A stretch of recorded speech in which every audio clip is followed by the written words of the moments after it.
So, hello again, I'm Malmar, and I'm here to discuss or to share you about how to use triggers and actions to automate tasks in Shopify.io workflows.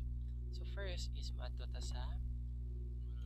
sa kanto sa automation, is mo ang portal sa automation, ani, then if mag-add ta og trigger ang use ang so gamit kay ang trigger para sa mga ani contact, maka-create siya og contact, then maka-noted, then kani sa mga reminders, events, app, pwede po siya sa apps, then makabook siya og appointment.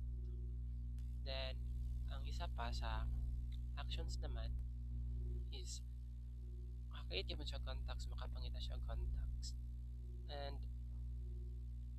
makasend siya og SMS, email, niya maka-add siya og tag, and maka-move to pipeline stage siya. So, kung i-combine mo siya, makabuild siya og automated process.